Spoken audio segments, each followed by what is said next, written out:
Saludos cordiales a todos ustedes, especialmente a los telespectadores de las islas de Tenerife, La Palma y La Gomera. Y bienvenido a don Santiago Pérez García, candidato a la presidencia del Cabildo Insular de Tenerife por el Partido Socialista Canario PSOE. Bien, sí tendremos que recordarles a todos ustedes que Canal 8 es el segundo canal en audiencia de los locales de la provincia de Santa Cruz de Tenerife, el tercero del archipiélago, que es un canal de capital 100% canario, tinerfeño, y que la línea editorial, eso es evidente, a través de los programas ustedes lo comprueban, la línea editorial es pluralista, porque pluralista es nuestra sociedad. Y bueno, la anterior entrevista, no muy lejana en el tiempo, que teníamos con don Santiago Pérez García, pues precisamente era en la serie que hizo este canal sobre las Teresitas y un poco para aquello de la continuidad en el diálogo, desde esa entrevista queríamos, o a partir de esa entrevista, queríamos, fue a finales de año, a finales del 2006, en estos momentos ya a finales de marzo, primeros de abril, cómo está ese tema desde el punto de vista jurídico y desde el punto de vista político. Bueno, desde el punto de vista jurídico, ese tema está ya en manos de los tribunales de justicia y concretamente del Tribunal Superior de Justicia de Canarias. Y desde el punto de vista político, una vez que la Fiscalía Anticorrupción formuló su acusación, formalizando una querella criminal contra determinadas personas, yo creo que lo que todo el mundo ha echado en falta es una explicación del principal responsable de esa operación, el alcalde de Santa Cruz, don Miguel Serolo, una explicación sobre los hechos, gravísimos hechos, consignados y descritos en la querella de la Fiscalía.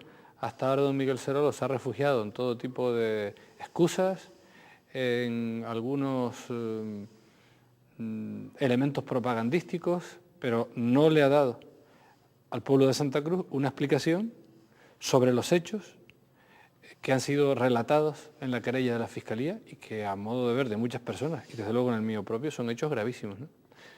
Bien, como el objeto de esta entrevista no es, evidentemente, centrarnos en Santa Cruz, ni centrarnos, sino centrarnos en la isla de Tenerife, porque no en vano, pues don Santiago Pérez es candidato socialista a la presidencia del Cabildo. ¿Por qué esa candidatura al Cabildo? ¿Por qué don Santiago Pérez le dice que sí a su partido, una vez que el anterior candidato pues es nombrado secretario de Estado de Justicia, ¿no? Bueno, yo le he dicho que sí al Partido Socialista porque soy un tinerfeño muy comprometido con la defensa de los ideales y de los principios del Partido Socialista. Creo que muy comprometido también a lo largo de mi trayectoria con los intereses públicos de la isla de Tenerife y porque además he sido de las personas que han estado en primera línea durante 20 años resistiendo a esto que yo empecé a llamar el régimen político de ATI y que hoy mucha gente llama el régimen político que se instauró en Tenerife a partir sobre todo del año 1987, ¿no? Dice aquel tango que 20 años no son nada, pero 20 años mal aprovechados en la historia de un pueblo es mucho, ¿no? Y en la historia de una sociedad democrática es muchísimo, ¿no? Yo no podía decir que no. Y realmente lo que ha ocurrido al final, porque esas son las peripecias de la política, es que el Partido Socialista recuperó lo que fue su primera opción de candidatura al Cabildo. A mí, a finales del verano pasado, se me planteó mi disponibilidad para encabezar la candidatura al Cabildo y por lo tanto ser candidato a la presidencia del Cabildo de Tenerife sobre la base de las encuestas que manejaba la dirección de los socialistas tinerfeños. Según esas encuestas me dijeron yo era la persona idónea para encabezar esta candidatura y yo manifesté mi buena disposición. Pero como aquello empezó a saberse, mi compañero Antonio Martinón, a quien yo pedí hace 4 años que aceptara la responsabilidad de ser candidato a la presidencia del Cabildo, durante aquellos días de finales del verano pasado me llamó y me dijo que él, después de pensarlo mucho, quería presentarse para ser nominado de nuevo candidato a la presidencia del Cabildo a través del sistema de primaria. Y cuando Antonio Martinón me comunicó esto, yo le dije: Antonio, yo no voy a competir contigo porque no es mi deseo competir con nadie. A mí se me ha planteado esta posibilidad y yo hice un discreto mutis por el foro, ¿no?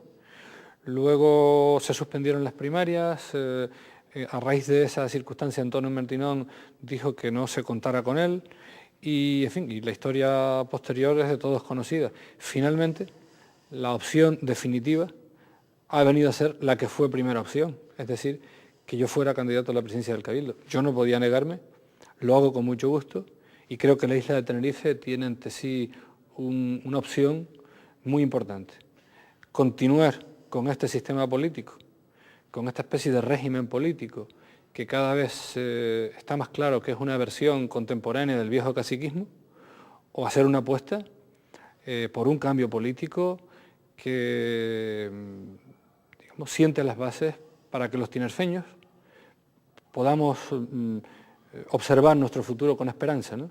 Ese cambio lo representa el Partido Socialista y para mí es un honor que el Partido Socialista me haya pedido que le represente como candidato a la presidencia del Cabildo. Muy bien, candidato a la presidencia del Cabildo que será compatible con el candidato en la plancha al Parlamento Autónomo.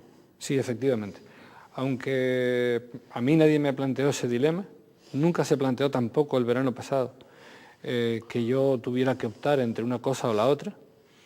Sí quiero dejar claro que si soy elegido presidente del Cabildo de Tenerife, me dedicaré en exclusiva a esas funciones porque creo que el Cabildo de Tenerife debe emprender un nuevo rumbo y para cumplir ese objetivo todas las energías son pocas, ¿no? Por lo tanto, esta es mi posición y este es mi compromiso, ¿no? En el supuesto de que quedase como líder de la oposición, no se lo estoy pronosticando, Dios me libre, sí que sería compatible con su condición de diputado autonómico. Sí, y siendo presidente del Cabildo también. Claro. El presidente del Cabildo de Gran Canaria actual, espero que por poco tiempo, es y ha sido diputado durante toda esta legislatura, y como él muchos alcaldes y cargos públicos en las entidades locales del archipiélago. Pero yo ese escenario pues prefiero no estármelo planteando, ¿no? Mi objetivo es ser el próximo presidente del Cabildo Insular de Tenerife y a eso aplicaré toda mi ilusión y todas mis energías, ¿no? Pues vamos a centrarnos en ese objetivo, en ese propósito, en esa ambición legítima para desde esa atalaya ir desmenuzando por lo menos algunos de los problemas, algunos de las cuestiones que en este momento son actualidad en la isla y tienen unos horizontes por lo menos por clarificar, a lo mejor en el peor de los casos, quiero decir. Empezaremos por el territorio.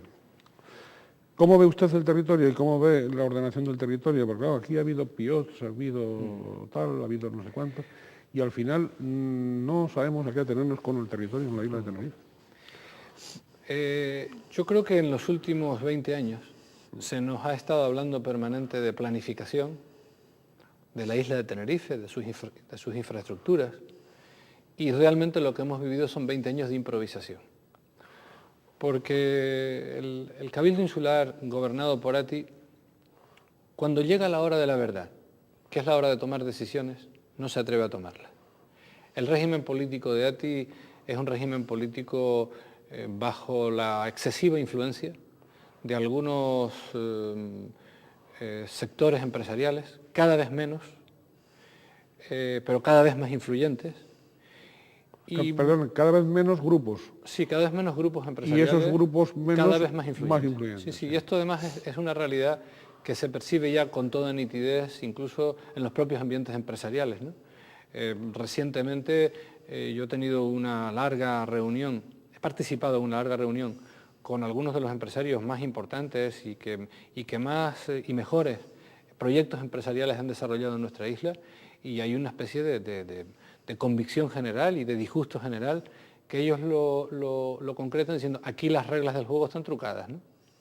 En lugar del Cabildo Insular y otras instituciones convertirse en las que garantizan el libre juego de los empresarios, la libre competencia, al final se tiene la sensación de que todo está decidido de antemano, de que los grandes contratos públicos, las grandes adjudicaciones de infraestructuras están cantadas de antemano, ¿no?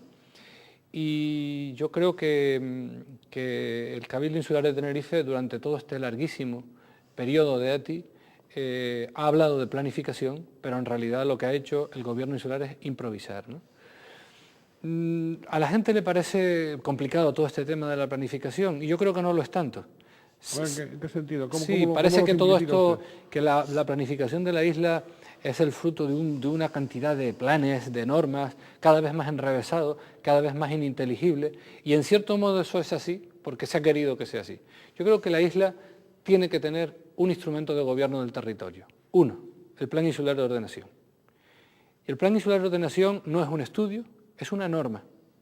Y en esa norma deben estar perfectamente definidas las grandes decisiones que tienen que ver con el modelo de desenvolvimiento de la isla de Tenerife. En realidad todas las actividades humanas se asientan sobre el territorio y la definición de los usos a los que se va a dedicar un territorio pequeño, muy tensionado y además un territorio que es la materia prima de nuestra principal actividad económica, el turismo. Todas esas decisiones, las principales, qué tipo de infraestructuras necesita la isla, cuál es el diseño de las mismas, el trazado de las mismas, cuáles son los usos fundamentales del suelo de la isla. Todo esto tiene que estar bien reflejado en el Plan Insular de Ordenación. ¿No lo está actualmente? No, no lo está. No lo está porque el Plan Insular de Ordenación es el fruto de una tramitación interminable que duró prácticamente 15 años. Gran parte de las decisiones que tendrían que haberse tomado se aplazaron para nuevos instrumentos de desarrollo, nuevos instrumentos de planeamiento, y algunas de las que se tomaron, como por ejemplo sobre las infraestructuras portuarias, a mi modo de ver, son verdaderamente equivocadas, ¿no? Ahora iremos a eso. Sí. Pero quería decir eso, el Plan Insular de Ordenación es una norma que no ordena nada de lo que debió ordenar y que algunas de las cosas que se ha atrevido a ordenar las ha ordenado mal, con una estrategia o a partir de una estrategia equivocada, ¿no? Le voy a poner un ejemplo. La isla de Tenerife ha vivido en los últimos años un debate muy importante y con mucha participación social sobre cómo debían ser los sistemas de transporte de energía eléctrica en la isla. Bien, el Plan Insular de Ordenación prácticamente no dice nada sobre eso. ¿Habrá algo más importante que más tenga que ver con las expectativas económicas de un territorio que los sistemas de transporte de la energía eléctrica? Miren, en materia de transporte público, el Plan Insular de Ordenación prácticamente no dice nada de un sistema de transporte en el que el Cabildo ha apostado hasta el límite de sus posibilidades presupuestarias y financieras, que es el tranvía. Prácticamente no dice nada. No dice nada. ¿Y del Tren del Sur? Tampoco. El Plan Insular de Ordenación hace unas menciones muy de pasada a la posible utilización del transporte ferroviario. La isla de Tenerife hoy, por paradójico que parezca, no tiene una ordenación de su sistema de transporte público. No tiene. Y también en un terreno tan importante como este, estamos funcionando por la vía de la improvisación. El gobernante providencial dice un determinado día, hágase el tranvía, y el tranvía se hizo. Y lo financiamos entre todos, y eso condiciona la hacienda del Cabildo para muchos años. No hay un plan de transporte. Este debate del tranvía, yo tuve que participar en él como secretario general de los socialistas de Tenerife y también como responsable de los socialistas en el Ayuntamiento de La Laguna. Y era un debate sorprendente, porque nosotros nunca nos hemos opuesto al tranvía, pero siempre hemos dicho, nuestra prioridad es otra. La isla de Tenerife tiene mucho todavía que apostar en el transporte convencional, el de guaguas, sobre todo el de guaguas, también el de taxi, que es un transporte mucho más adaptable a una población dispersa y a un territorio accidentado, como es el de nuestra isla, ¿no? El sistema de transporte ferroviario tiene, que duda cabe, un papel importante en el transporte público de la isla de Tenerife, pero todo esto en el marco de una planificación cuya prioridad es la guagua, pero planificación que no existe. Yo sé que en los últimos años el Cabildo Insular se ha inhibido de apoyar el desarrollo del transporte de guaguas, muchas nuevas líneas, la mejora de los servicios se han visto obstaculizadas, dificultadas por la falta de voluntad política de empezar a hacer la casa por los cimientos. Y en materia de transporte público, los cimientos de esa casa es el transporte convencional, las guaguas, ¿no? El plan de ordenación del territorio de la isla tiene que estar, en este caso el Cabildo, en contacto con los distintos ayuntamientos, de alguna manera conectándolo con el Plan General de Ordenación Urbana de cada municipio. Sí, sin lugar a dudas. Pero se está produciendo en ese terreno, como en otros, una especie de distorsión en los últimos años. De tal manera que el Cabildo pretende ordenar, y ordenar pormenorizadamente, aspectos muy concretos de la ordenación de los municipios, que corresponden claramente a los ayuntamientos. ¿Qué es competencia municipal o qué es competencia del Cabildo? No, son competencias municipales. Sí. Pero en esa especie de cierta confusión que ha creado en nuestro archipiélago un sistema legal cada vez más enrevesado, pues el Cabildo, concretamente el nuestro, se adentra en las labores de ordenación típicamente municipales, les disputa a los ayuntamientos decisiones, por ejemplo, en fin, que es inconcebible en cualquier país civilizado que no las tomen los ayuntamientos. Y en cambio no se ocupa el Cabildo de lo que realmente se tiene que ocupar, que es tomar las grandes decisiones que enmarcan el desarrollo del territorio y por lo tanto de la economía, de la población, es decir, del futuro de la isla, ¿no? El Plan Insular de Ordenación es una gran herramienta de gobierno y a mí me gustaría que fuera efectivamente eso, y que el Cabildo, en este tema de la ordenación del territorio, como en los demás, se ocupara de lo que tiene que ocuparse y además lo hiciera bien y no esté dedicándose ni en este tema ni en otros a picotear o a competir en servicios y en actividades, insisto, que en cualquier país civilizado, en el nuestro también, son típicamente municipales. Don Santiago, vamos con las infraestructuras. A partir de ese plan insular del territorio, vamos primero con las infraestructuras viarias y también con las portuarias, pero vamos primero con las viarias. ¿Cuál es la postura, la posición en el programa del Partido Socialista que usted encabeza? Mire, primero, ¿qué panorama es el que usted nos describe? Y segundo, ¿qué remedios, qué soluciones, qué horizontes aporta? Mire, la isla de Tenerife es una isla cuya economía está absolutamente interconectada. Lamentablemente, la zona metropolitana, la zona Santa Cruz Laguna, que es la zona más poblada de la isla, y el norte de la isla, toda la cornisa norte, llevan en los últimos años una tendencia económica no favorable. Hay poco dinamismo económico y esto en la zona norte se nota mucho más. A la baja. Sí. El motor económico de la isla está en el sur y es esencialmente nuestra actividad turística, ¿no? La isla, por lo tanto, tiene que estar bien comunicada. Ahora, las infraestructuras viarias no se pueden hacer de cualquier manera. En primer lugar, toda nueva infraestructura debe estar justificada. Dice la legislación canaria, las directrices generales de ordenación, que son leyes canarias, que la primera opción es siempre tratar de ampliar la capacidad y de mejorar la seguridad de las infraestructuras ya existentes. Este examen a veces no se realiza con seriedad. Superado el examen, es decir, justificado que hace falta una nueva vía, una nueva autovía, una nueva carretera. Creo que los tinerfeños tenemos derecho a exigir las mejores. A mí a veces me produce envidia ir a la isla de La Palma, a la que voy con mucha frecuencia por razones familiares, y transitar desde Santa Cruz de La Palma al norte de la isla. Bien, allí hay un sistema viario que entre Santa Cruz de La Palma y el municipio de San Andrés y Sauce tiene 9 túneles. De tal manera que uno ha visto cómo ha mejorado notablemente la comunicación entre toda esa zona de la isla de La Palma, con un conjunto de soluciones viarias que son muy respetuosas con el entorno natural de la isla de La Palma. Y me produce envidia. Hace muy pocos años ha habido un debate sobre si la prolongación de la autopista del norte desde el Valle de la Orotava a San Juan de la Rambla, como forma de conectar la comarca de Icod y la Isla Baja, tenía que hacerse con los criterios que estableció el Plan Insular de Ordenación, y esos criterios establecían que tendría que utilizarse un sistema de autovía y que esa autovía, cuando empezó a concretarse en proyectos que elaboró el Gobierno de Canarias, atravesaba un entorno natural tan importante como el entorno protegido de Barranco Ruiz, Tigaiga y Los Campeches, con una vía que descansaba en columnas de 40 metros. Entonces, en fin, yo como secretario general de los socialistas de Tenerife me opuse a aquella solución. Y a continuación el presidente del Cabildo actual dijo, cuando vio la contestación popular, que mientras él fuera presidente no se haría esa autovía. Y yo participé en un debate en el que estaba el Cabildo, el Gobierno de Canarias, y estaba yo representando al PSOE. Y lo que le contestó el Gobierno de Canarias al Cabildo Insular de Tenerife es: nosotros hemos preparado un proyecto con las indicaciones que nos ha hecho el Cabildo en el Plan Insular de Ordenación.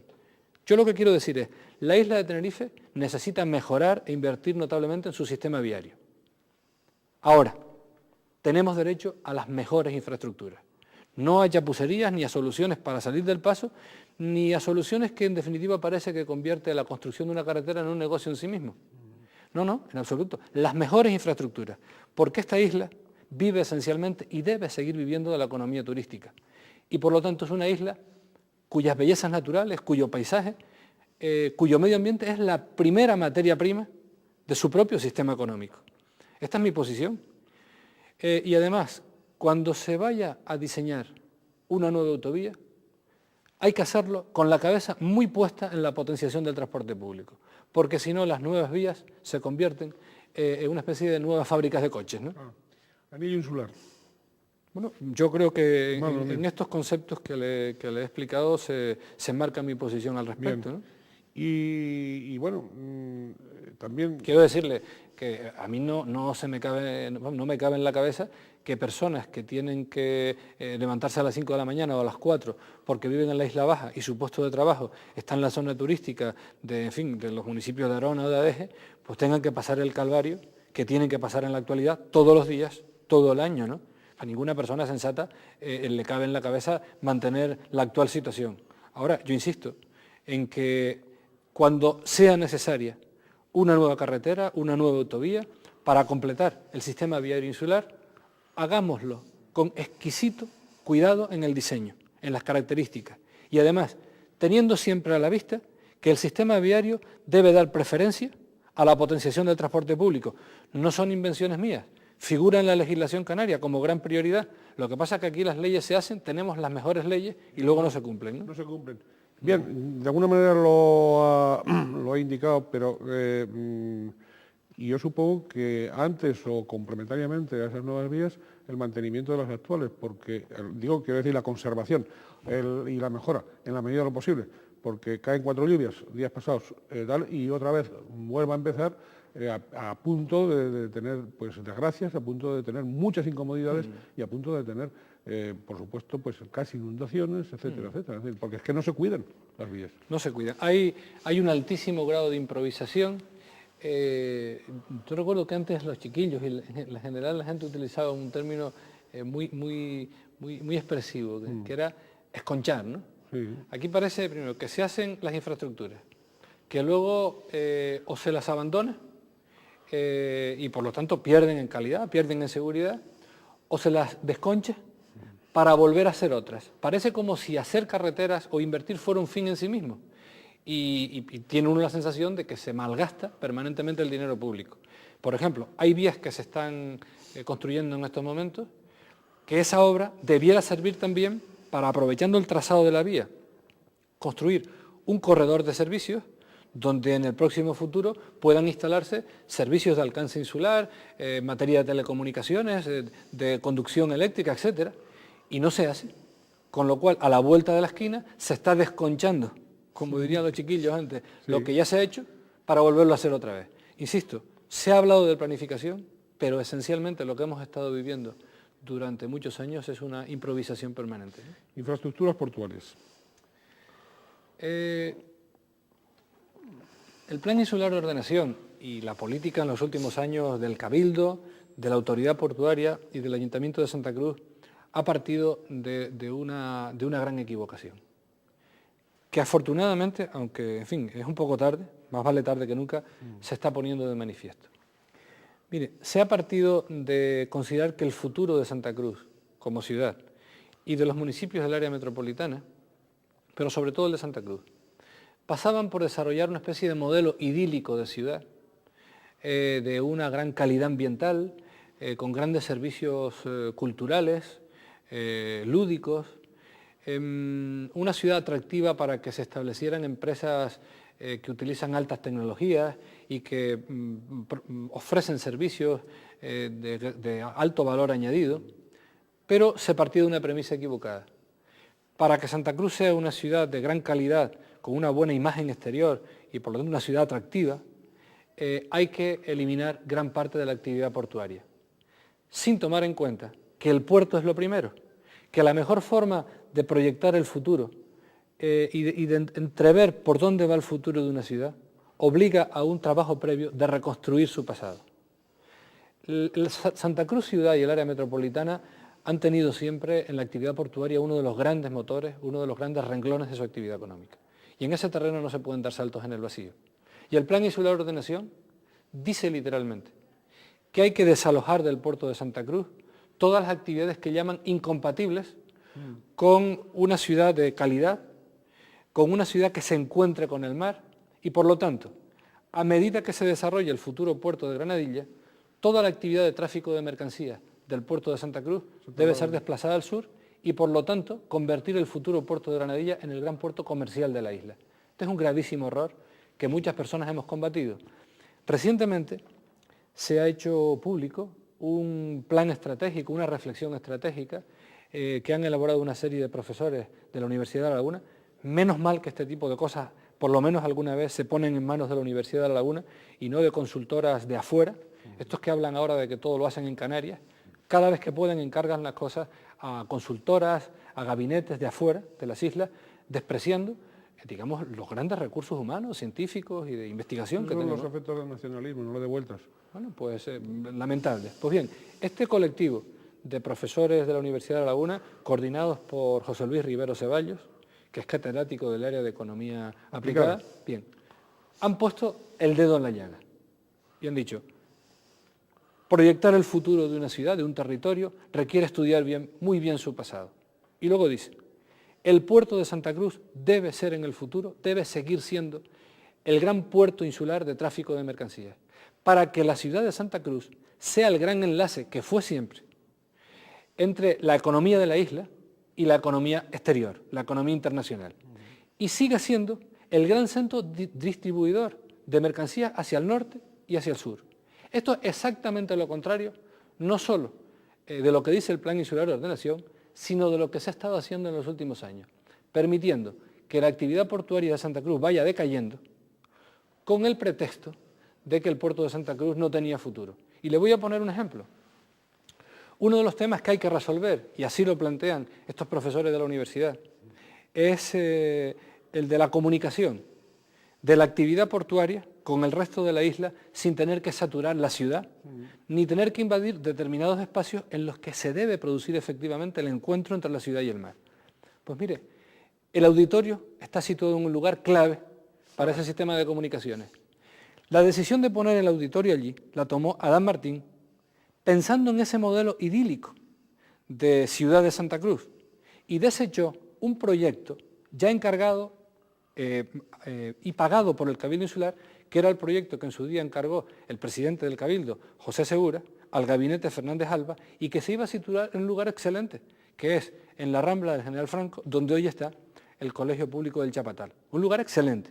Bien, pues se decidió, pensando sobre todo en la imagen de la ciudad, construir un auditorio, que en realidad es una gran escultura, en un lugar clave para las comunicaciones con el sector portuario. Pues hoy está ahí puesto. Y está puesto ahí porque lo puso Adán Martín.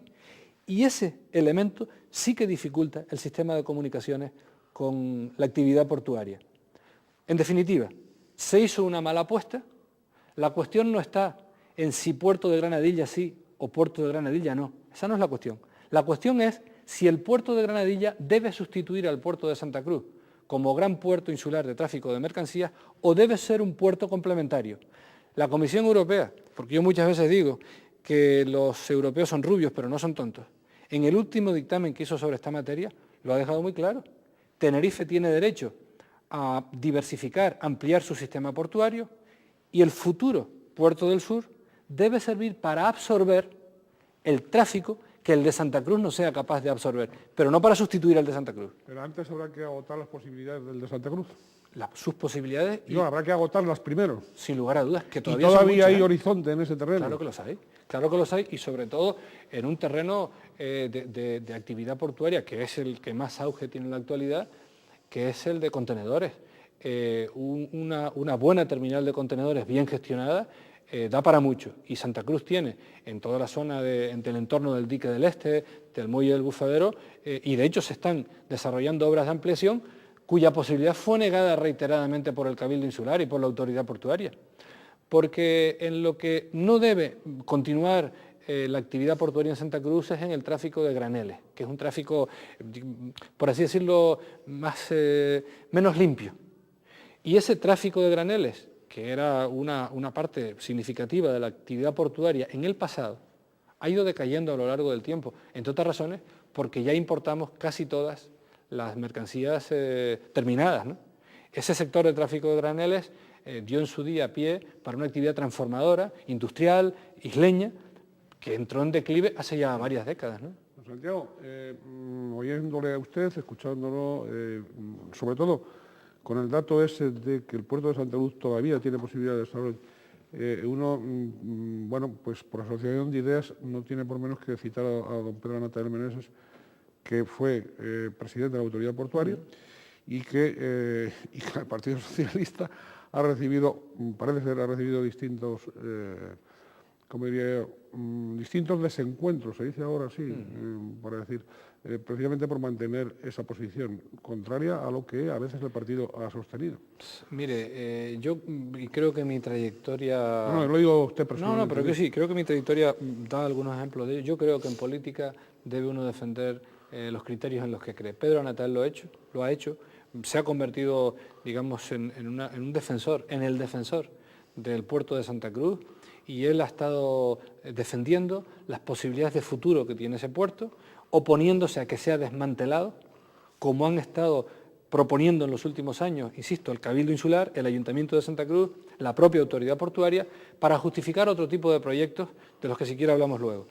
Y no solo Pedro Natal, el propio Julio Pérez, que también fue presidente de la autoridad portuaria, Guillermo Bencomo,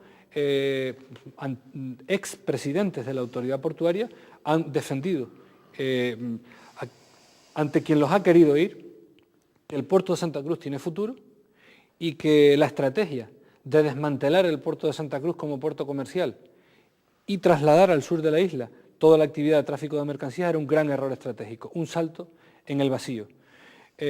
Para dedicar, como dice el Plan Insular de Ordenación, el puerto de Santa Cruz exclusivamente a tráfico de pasajeros, a turismo de cruceros y a un pequeño tráfico de mercancía de carga rodada. Este es un gran error estratégico que muchos no nos hemos cansado de denunciar y de combatir en los últimos años. De hecho, el Grupo Socialista del Cabildo Insular no apoyó el Plan Insular de Ordenación, entre otras razones por esta, en el momento en el que yo era secretario general de los socialistas de Tenerife. El Plan Insular de Ordenación no ordena lo que tiene que ordenar y lo que se ha atrevido a ordenar, como por ejemplo el sistema portuario de la isla, lo ha ordenado sobre premisas verdaderamente equivocadas, ¿no? Usted decía, luego hablaremos, vamos a hablar ahora. Entonces hay que pensar que si, usted decía muy bien que los europeos son rubios pero no tontos, pero los menos rubios aquí tampoco son tontos. Entonces, y hay que pensar que si estos gobernantes nuestros no son tontos, ¿cuál es el trasfondo de querer llevar al puerto de Granadilla, el desmantelar el puerto de Santa Cruz y llevarlo allá? ¿Cuál es el fondo? Yo le voy a decir una cosa, a mí no me gusta hacer especulaciones y por lo tanto... No, le pregunto su opinión. No, lo que le expreso es mi convicción. Bueno. Mi convicción tiene que ver con algo que le dije al principio de nuestra conversación, ¿no? En la isla de Tenerife se ha establecido un régimen político, una de cuyas características es que los gobiernos de las instituciones son muy débiles. Están demasiado sometidos a exigencias a corto plazo de grupos empresariales muy concretos. Y yo creo en la democracia, creo en el fortalecimiento de las instituciones para que puedan velar por lo que constituye su razón de ser, los intereses públicos, el interés general. Y además creo que para conseguir esa liberación de las instituciones, independizarlas realmente de los poderes fácticos, de los círculos de presión, las instituciones tienen que estar muy de la mano del movimiento ciudadano. La democracia es una cuestión de equilibrios. Cuando todo el poder está concentrado en muy pocas manos, la democracia marchita y la libertad se sofoca. La sociedad civil no es capaz, la sociedad, no es capaz de desarrollar todas las energías, toda la creatividad que guarda, ¿no?, que encierra. Sí, ¿cuál es su posición sobre los residuos sólidos en la isla? Digo, en el programa electoral del Partido Socialista para el Cabildo. Mire, en materia de residuos sólidos, yo creo que buena parte de la opinión pública y desde luego quienes han gobernado en el Cabildo hemos querido o han querido hacer una especie de huida hacia adelante y no ocuparse en serio de uno de los problemas más candentes de la isla de Tenerife. Nuestros sistemas de tratamiento de residuos van muy por detrás de la realidad. La isla de Tenerife vivió un impulso muy importante en este tema a principios de los 80, cuando el gobierno socialista del Cabildo, presidido por José Segura, puso en marcha el Plan Insular de Residuos Sólidos, coordinando a todos los ayuntamientos, consiguiendo que los ayuntamientos cedieran sus responsabilidades en el Cabildo para enfocar aquel tema como había que enfocarlo. La isla es una única realidad, ¿no? Pero desde entonces hasta aquí las cosas han ido muy a remolque de los acontecimientos. Yo creo que el Cabildo Insular tiene que liderar de nuevo, con mucha energía, toda la temática de los residuos, y desde luego yo tengo un criterio, que es el criterio del Partido Socialista, que yo comparto, que es el siguiente. En materia de residuos, primero hay que intentar reducir el número de residuos. Esto tiene mucho que ver con nuestras pautas de consumo, con la educación de la sociedad, hasta con el propio modelo de vida que se ha ido desarrollando un poco inconscientemente en los últimos años. Luego hay que hacer una apuesta clara. El mejor residuo es el que no se produce. Bueno, evidentemente. Luego, una apuesta muy clara por el reciclaje. Y solo después de realizar el esfuerzo en torno a estos dos objetivos, hay que hablar de revalorización o de vertido. ¿Qué estamos haciendo hoy? Sobre todo verter. Y la isla de Tenerife no da para más. Hay residuos muy específicos, por ejemplo, todo lo que tiene que ver con residuos de la construcción, todo lo que tiene que ver con los residuos de nuestro parque automovilístico, neumáticos fuera de uso, chatarra, vehículos ya viejos y en desuso, todo lo que tiene que ver con residuos que encierren algún tipo de toxicidad o de peligrosidad, algún tipo de residuos industriales, los residuos sanitarios, donde vamos muy por detrás de los acontecimientos, ¿no? Pero sin embargo, usted sabe que hay iniciativas empresariales de plantas de este tipo para tratar este tipo de residuos y no han contado, al menos hasta de ahora, con el apoyo institucional del Cabildo, ¿no? Sí, hay digamos, iniciativas empresariales muy potentes y muy convenientes para los intereses de la isla de Tenerife en un tema tan crucial como este, porque la isla es una y es pequeñita y somos muchos, y con el tren de vida que afortunadamente se ha establecido en la isla, pues este es un problema angustioso, ¿eh? Estas iniciativas empresariales, poca acogida, poco respaldo están teniendo en las instituciones públicas y en particular en el Cabildo Insular, ¿no? Insisto, el tema de residuos es un tema clave que el Cabildo debe volver a liderar y no ir, como va la isla de Tenerife y su Cabildo, a remolque de los acontecimientos. Y en materia de residuos, también las aguas residuales. La isla de Tenerife tiene un índice de vertidos de residuos al mar verdaderamente alarmante, ¿no? Ahí sí que están encendidas la alerta amarilla y la roja. Háblanos del ciclo del agua un poco, ¿no? Bueno, el Cabildo tiene importante responsabilidad en la gestión del agua. El organismo responsable es el Consejo Insular del Agua. El Consejo Insular de Aguas, que es un organismo autónomo bajo la dependencia política, digamos, adscrito al Cabildo Insular. La isla de Tenerife está viviendo, para empezar, un problema de calidad, de deterioro de la calidad, de falta de calidad en el agua de abastecimiento de la población. Y este es un tema en el que hay que ir muy por delante también, y vamos muy por detrás de los acontecimientos. No hay día que no aparezcan en los periódicos informaciones. Recientemente en el municipio de La Laguna, donde se nos ha estado cobrando a los contribuyentes laguneros precios bastante caros por el abastecimiento de agua, y a cada poco afloran noticias fundadas de que la calidad del agua de abastecimiento público en La Laguna está muy por debajo de mínimos, ¿no? Yo creo que este es uno de los grandes temas de la isla de Tenerife, en los que el Cabildo Insular debe recuperar el tono, la vitalidad y liderar digamos, las políticas en temas como el del abastecimiento de agua de calidad, que son prioritarios para la isla de Tenerife y para sus habitantes, ¿no? Sí, don Santiago, siendo usted muy joven, no lo trato de viejo ahora, pero siendo usted, teniendo más o menos 27 años, usted era vicepresidente del Cabildo Insular, a los 27 años, y usted presidía el Consejo, si creo recordar, presidía el Consejo de Administración de los hospitales dependientes del Cabildo, de la Corporación Insular. Por eso, digamos que no de viejo, pero sí con experiencia tiene usted en el manejo de la sanidad, para entendernos en el manejo de la sanidad. Y es un capítulo en el que sí que interesaría que todos los telespectadores supiesen cuáles son sus puntos de vista. Sí. Vamos a ver, el Cabildo no es la administración pública que tenga las principales responsabilidades en materia de servicios sanitarios, ni de sanidad, ni salud pública, no lo es. Pero sí es verdad que el Cabildo Insular tiene una antigua tradición de preocuparse directamente por un tema tan importante como es la sanidad, la salud de los tinerfeños.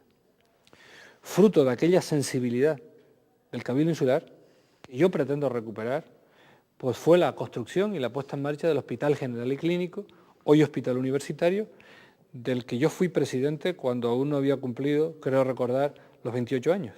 Y llevaba ya entonces 4 años en su Consejo de Administración. Es decir, yo me incorporé al Consejo de Administración del Hospital General y Clínico con 24 años. Fui su presidente entre los 27 y los 28 años. En aquellos tiempos, no como fruto de mi gestión, pero yo como presidente mantuve aquel ranking, ¿no? Mantuve aquel nivel. En aquellos tiempos el hospital era la joya de la sanidad hospitalaria del archipiélago, sin lugar a dudas. Y era el fruto de un esfuerzo del Cabildo de Tenerife para mejorar con fondos de los tinerfeños unos servicios hospitalarios deficientes que entonces gestionaba la Administración Estatal, el ISalud. Bien, hoy el Hospital Universitario no ejerce el liderazgo que entonces ejercía entre los hospitales del archipiélago. Porque los demás hospitales han mejorado, afortunadamente, pero porque el Hospital Universitario ha perdido pie, ha perdido posiciones, ¿no? Y esto también hay que tomarlo en cuenta ahora al hacer el balance de 20 años del gobierno de ATI. Yo pretendo que el Cabildo Insular recupere la sensibilidad que tuvo en el pasado, una de sus mejores tradiciones, en torno a la sanidad pública, a la sanidad de la isla de Tenerife, a la salud pública, a la salud de los tinerfeños, ¿no? Es verdad, insisto, que el Cabildo no es la administración especialmente responsable, pero también es verdad que todas las entidades locales, el Cabildo lo es, pueden colaborar con las administraciones responsables para mejorar la calidad de los servicios que prestan esas otras administraciones. Y también es verdad que el Cabildo de Tenerife puede presionar políticamente, representar de verdad a los tinerfeños en un asunto y frente a otras administraciones tan importantes como el de la sanidad. Mire, yo creo que en estos últimos 20 años en la sanidad en la isla de Tenerife se ha puesto de manifiesto, más probablemente que en ningún otro sector de la vida tinerfeña, cómo sobre el Cabildo han predominado los intereses privados, ¿no? Los intereses de los empresarios, influyentes empresarios de la sanidad privada.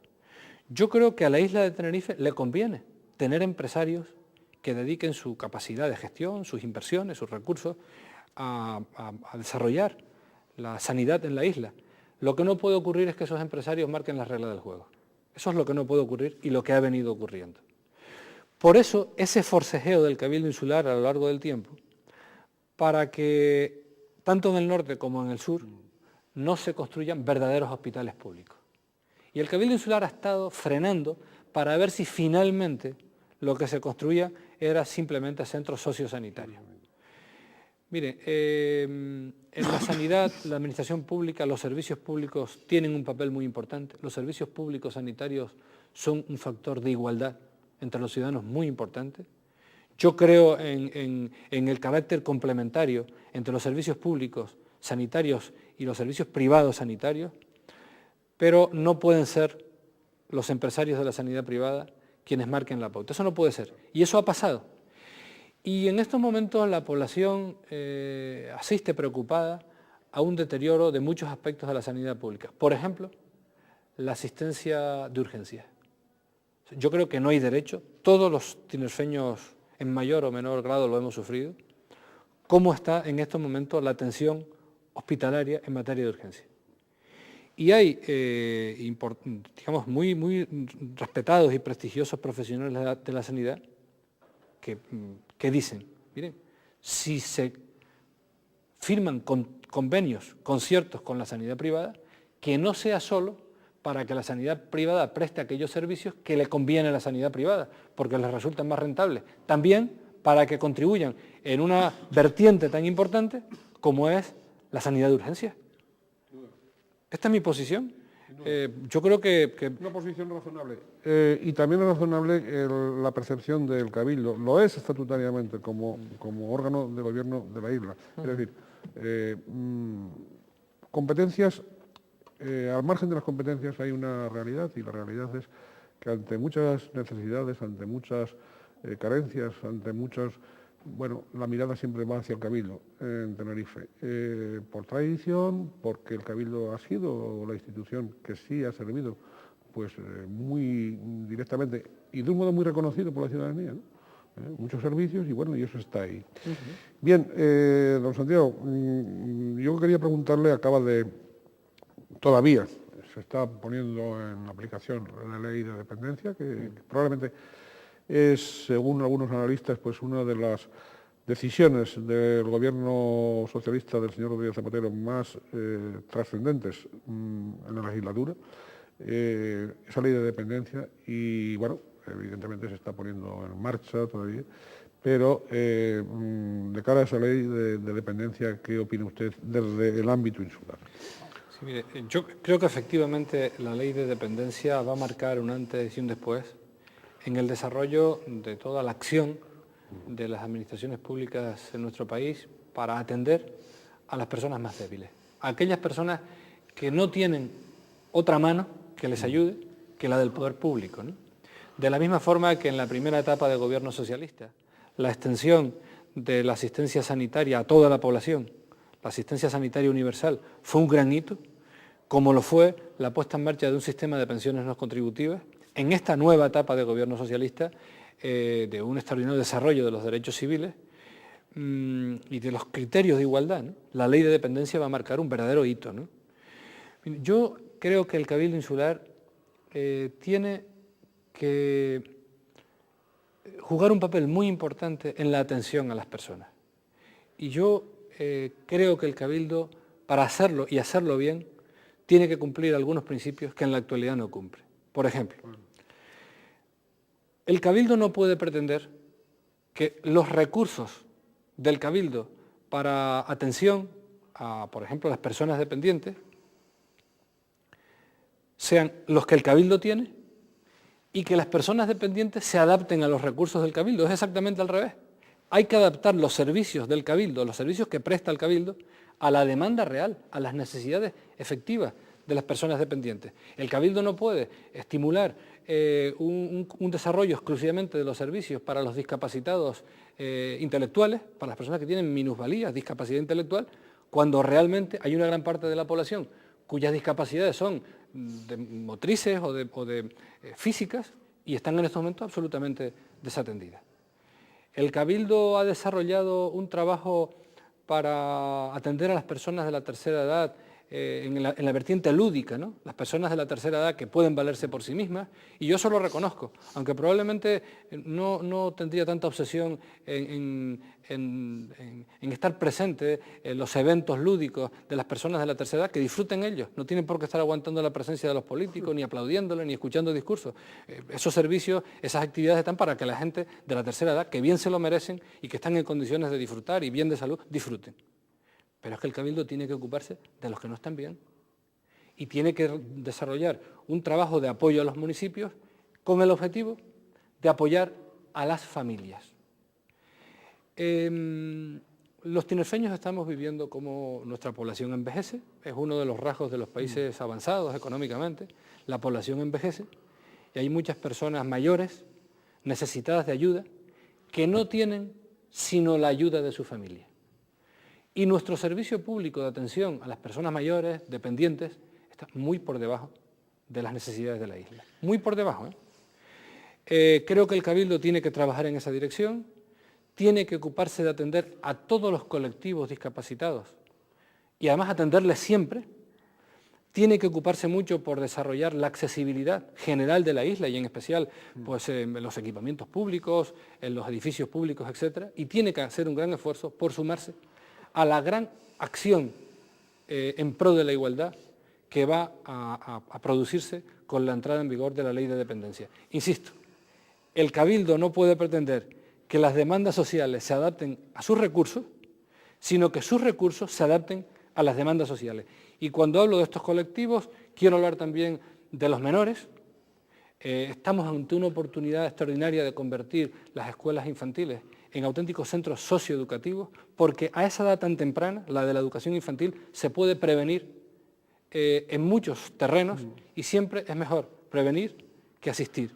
Los adolescentes, en fin, da la impresión de que la política del Cabildo en materia de atención a las personas ha estado más enmarcada por el deseo de los gobernantes de turno de asegurar su popularidad que por atender efectivamente a las demandas que tiene la población de la isla y por colaborar con la acción de los ayuntamientos. Ya que está usted en el terreno educativo, empezando por la base, evidentemente, tendríamos que recordarles a ustedes que don Santiago Pérez pues, es profesor de la Universidad de La Laguna, es profesor contratado a tiempo completo, y aunque él no ha optado por la carrera académica exclusiva, porque ahí está su actividad pública como político, tanto en las Cortes Generales como en la Administración Insular, en el Parlamento de Canarias, etcétera. No vamos a recordar su biografía, pero sí que lleva unos 30 años de profesor de Derecho Constitucional en la Universidad de La Laguna, ¿no? Y evidentemente la Universidad de La Laguna y el Cabildo hay lazos históricos muy importantes y hay también, a veces, sobre todo cuando la Administración Autonómica, en la última etapa sobre todo, ha sido la Universidad de La Laguna, yo diría que no estoy en condiciones de calificarlo, califíquelo usted, que es el que sabe. Es decir, ¿qué tiene que hacer ahí el Cabildo también? Mire, me toca un tema que a mí me llega muy de cerca, ¿no? Yo no soy un profesor, me parece que ser profesor de Derecho son palabras mayores, pero he trabajado como profesor. Pero está de profesor. Sí, pero clase de Derecho. Yo le quiero explicar cómo yo me veo. A mí ser profesor de Derecho, para mí que soy de una familia de juristas de varias generaciones, me parece un título demasiado serio para yo ponerme. Pero he trabajado de profesor de la Facultad de Derecho desde que tenía 22 años. Tengo 52, este curso académico que termina es 30 años. Bien. Y por mis manos como profesor y por las aulas, han pasado miles de alumnos que hoy son catedráticos, magistrados, abogados en ejercicio, en fin, altos funcionarios de la administración, miles de alumnos, ¿no? Mire, yo le pregunto algo. ¿Usted se podría imaginar qué estarían diciendo algunos medios de comunicación de la isla de Tenerife si durante estos años, en lugar de estar ATI en el gobierno de Canarias y especialmente en la Consejería de Educación, hubiera estado el Partido Socialista? Yo le voy a decir una cosa, no habría habido espacio en las primeras páginas de algunos periódicos para denunciar la traición y el abandono y los obstáculos a la Universidad de La Laguna. El Cabildo Insular no es la administración educativa por excelencia, pero es el representante de la isla de Tenerife, es el gobierno de la isla y tiene que hacer valer los intereses políticos de Tenerife ante cualquiera y ante quien quiera. La Universidad de La Laguna es una institución central no solo en el municipio de La Laguna, que también, sino para la isla de Tenerife y para Canarias. Y estos años la Universidad de La Laguna ha vivido una auténtica etapa de desencuentro con el gobierno de Canarias. Y el Cabildo de Tenerife ha sido bastante cómplice en esta situación. Yo creo que hay que terminar con esta etapa, hay que involucrar al Cabildo Insular, convertirlo en el gran defensor de la Universidad de La Laguna, que no es solo una institución docente, es una institución imprescindible para que esta isla y su economía se desenvuelvan en el terreno de diversificación económica con más perspectiva de futuro. Porque yo le digo algo, la economía de Tenerife tiene que seguir defendiendo su liderazgo en materia turística. Y para eso hay que defender la isla, que es la materia prima del turismo, y mejorar en la calidad de los servicios turísticos. En ese sector sí que somos líderes, hay que afianzar el liderazgo, pero la isla tiene que diversificar su economía. Y en ese objetivo estratégico, la Universidad de La Laguna, sus institutos, sus instituciones de investigación, son el gran activo que tenemos. El Cabildo tiene que volver a darle la mano a la Universidad de La Laguna hasta las últimas consecuencias. En eso, un compromiso fundamental por mi parte, ¿no? Que además, no sé si recordará, que en los tiempos en los que hubo que defender la Universidad de La Laguna, yo no tuve empacho en estar en primera línea, aunque eso en aquel momento, como en algunas otras ocasiones de mi vida, me creó algún conflicto serio con lo que en determinado momento fue la línea oficial del Partido Socialista. Yo le digo una cosa, yo creo que la creación de la Universidad de Las Palmas ha sido un acontecimiento de una envergadura histórica difícil de medir, pero cuando se puso en marcha, en aquel momento se estaba dejando de lado la posición de la Universidad de La Laguna y esa sensación de abandono que ha continuado con el paso del tiempo, a muchos tinerfeños, a muchos laguneros y desde luego a mí, que no concibo mi vida ni en el pasado ni en el futuro al margen de la Universidad de La Laguna, nos resultó muy dolorosa. Yo soy una persona muy vinculada a la universidad, espero estar vinculado a la Universidad de La Laguna mientras tenga vida, mientras viva, ¿no? Muy bien, finalmente, don Santiago, se nos ha ido el tiempo. Oiga, pues, es una lástima, ¿no? Usted no pensaba que era mucho tiempo. Hay cantidad de temas que tendríamos pendientes, claro, sobre la isla, pero se nos ha ido el tiempo. Íbamos a hablar de movilidad, por ejemplo. Sí, pero se nos ha ido el tiempo. Mire, por último, ya una última cuestión. ¿Qué equipo lleva y qué expectativas de voto tiene? Bueno, ¿realmente usted puede llegar a ser presidente del Cabildo? Sí, sí. El Partido Socialista es la alternativa, desde siempre es la alternativa. Sí. Cuando termine el régimen de ATI, que yo creo que su final está muy cerca, el Partido Socialista es la alternativa. Vivimos un momento de declive, claro, de Coalición Canaria, de ATI, y un momento de expectativa, claramente al alza del Partido Socialista. La situación está muy reñida, probablemente por eso los dirigentes de Coalición Canaria están muy agresivos. Porque le voy a decir una cosa, a los dirigentes políticos, cuando hay que comprobar qué talante tienen de verdad es cuando están en dificultades. Porque cuando el viento está a favor, uno despliega las velas y se deja llevar. Eso pasa casi en todos los sectores. Sí, pues algunos hemos tenido durante mucho tiempo la oportunidad de demostrar, y hemos demostrado, cómo el compromiso con nuestros ideales nos ha llevado a resistir durante 20 años, en primera línea, frente a un régimen político que ha utilizado todos los medios de cualquier régimen político para sostenerse, incluso lo que yo llamo los seguritas, ¿no? Tienen sus seguritas en los medios de comunicación y cuando algún político, débil como yo, porque en definitiva un político sin poder, pues no tiene otro apoyo que el apoyo que le pueda brindar por la población, pero nada más que eso, ni más ni menos que eso, pues arremeten. Por eso cuando yo veo estos días a los dirigentes de ATI muy agresivos y a los seguritas que tienen en los medios de comunicación igualmente agresivos, digo, no las tienen todos consigo. Mire, en realidad, no les haga caso. La situación, es que no les hago caso como estará viendo. Mire, la situación está muy reñida. En un escenario en el que ATI va para abajo y el Partido Socialista para arriba. Y además, con un Partido Popular que irrumpe como consecuencia de la estrategia de crispación que están desarrollando en todo el país y que algún éxito tiene y que en esta isla perjudica sobre todo las expectativas de ATI, ¿no? Probablemente por eso están tan nerviosos. Pero mire, los socialistas estamos haciendo una campaña con ilusión, sabiendo que el ocaso de este régimen político está cerca, comprobando cómo la agresividad y el nerviosismo de sus principales dirigentes es un buen termómetro para medirlo, e ilusionados, pues porque hemos sido el partido que a lo largo de estos 20 años ha personalizado y representado la resistencia frente al actual estado de cosas, y el partido que encarna las expectativas de futuro de la sociedad de Tenerife. El Partido Socialista es un partido muy arraigado en esta isla, con una presencia municipal muy fuerte, que gana las elecciones generales, hemos vuelto a ganar las recientes elecciones generales y es la alternativa. Eso no se le oculta a nadie. Y yo espero, con mis compañeros de la candidatura, que es una buena candidatura, darle al Cabildo Insular un nuevo gobierno,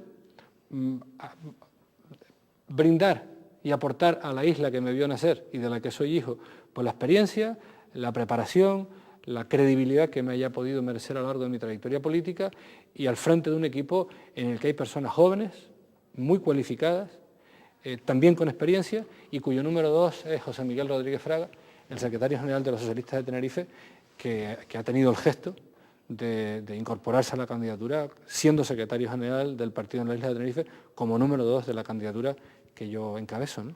Muy bien, pues muchas gracias a don Santiago Pérez García, candidato del Partido Socialista Canario PSOE a la presidencia del Cabildo Insular de Tenerife. Mucha suerte, que vayan bien la campaña y las votaciones Y a ustedes, pues desearles, como siempre, que sean felices en la medida de lo posible. Y en la medida de lo posible siempre pasa por la solidaridad. Hasta un próximo programa.